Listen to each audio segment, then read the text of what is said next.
desanimado, né? Mas Jesus é maravilhoso. E em outro momento, não só ali, depois dele orar, ele ora também pelos seus discípulos, né? Outra demonstração de amor. Mais uma vez, ele em toda aquela angústia, em todo aquele sofrimento, ele ainda está preocupado conosco. Pedindo para Deus, né? Em João 17, né? A oração de Cristo, né? Ele lá no monte ainda, né? Ele convida os discípulos, ele se levanta a orar também, né? E ele se declara, ao Pai a angústia que ele está, a necessidade que ele precisa de Deus para ele conseguir vencer aquela prova, aquele propósito que é o mais difícil em todo acontecimento. Nós nunca vimos uma história tão terrível assim, tão horrenda desse jeito, né? De tanto sofrimento, tanta angústia, tanta humilhação, porque ele era justo, porque ele não tinha pecado, ele não tinha cometido nada. Talvez muitas pessoas podem sofrer coisas parecidas, mas ela está pagando, ela está sofrendo porque ela cometeu algo, né? E outros são injustiçados, mas ele foi humilhado por quase o mundo todo, né? Por todo aquele povo, poucos que estavam ali do lado do Senhor Jesus.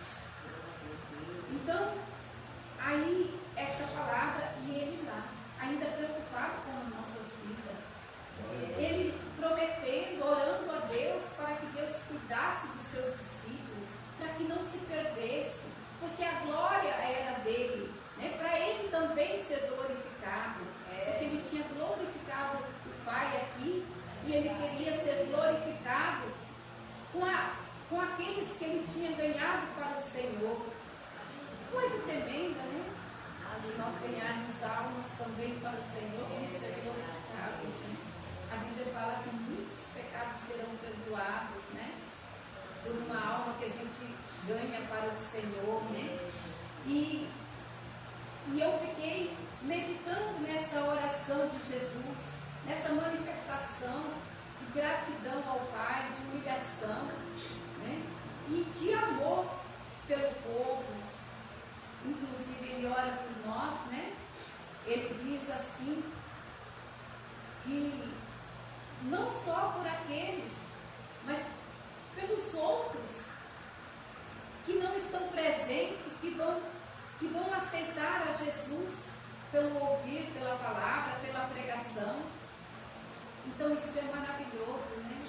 Nós estamos fazendo parte, que Ele quer que seja um nele, como Ele é no Pai, que nós sejamos um só no Senhor Jesus. Ele pede ao Senhor nessa oração.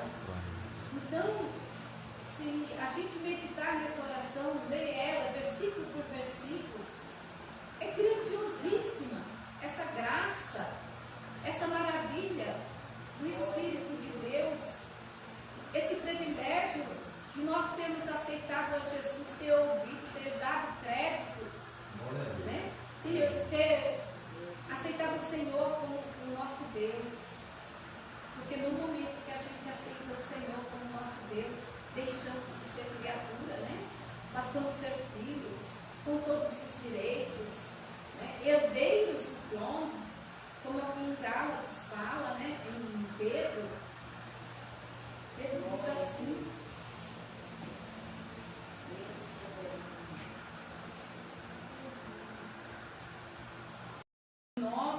diz assim: mas vós sois a geração eleita, o sacerdócio real, a nação santa, o povo adquirido, para que anuncieis as virtudes daquele que vos chamou das trevas para a sua maravilhosa luz. Vós que em outro tempo não erais povo, mas agora sois povo de Deus, que não tinhais alcançado misericórdia, mas agora alcançaste misericórdia. Então somos gerações eleitas,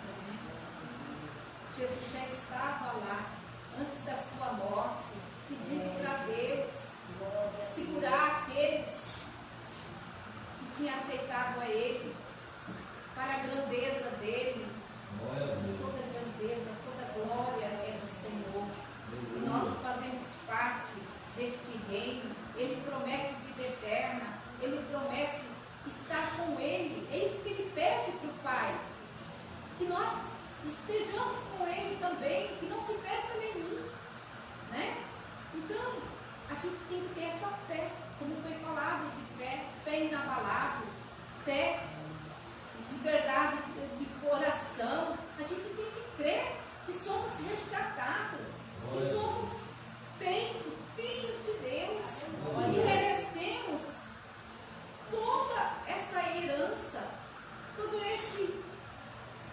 essas promessas que Ele tem feito para nós, da vida eterna, que é o mais importante. E todas as outras fez, tudo que nós pedimos, né, Ele nos dará, se pedirmos com fé. Então, nós que não éramos, no momento que a gente aceita Jesus, a gente passa a ser filho. E filho é herdeiro.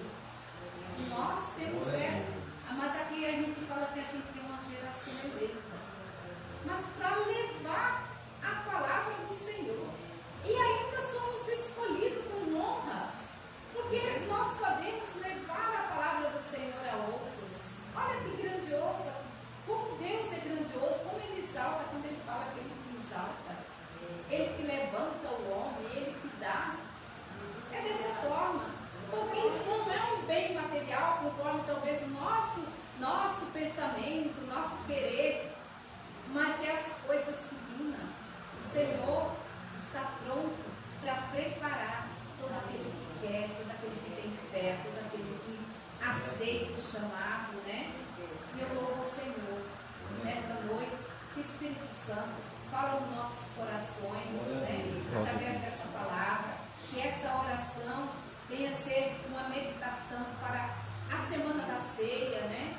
Que é a semana que vem, né, pastor? Nós vamos participar da ceia. Vamos estar sempre no nosso pensamento o sacrifício que Cristo fez por nós.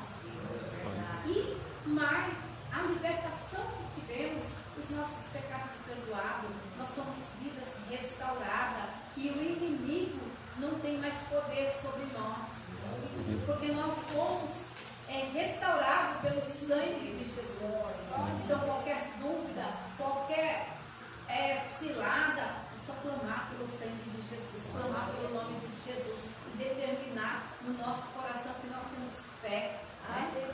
Nós temos fé que Ele é o nosso único Deus e Salvador, e além dele não há outro, e nem o mal há de resistir sobre nossas vidas. E que Deus abençoe a igreja e todos tenham uma ótima semana. Amém.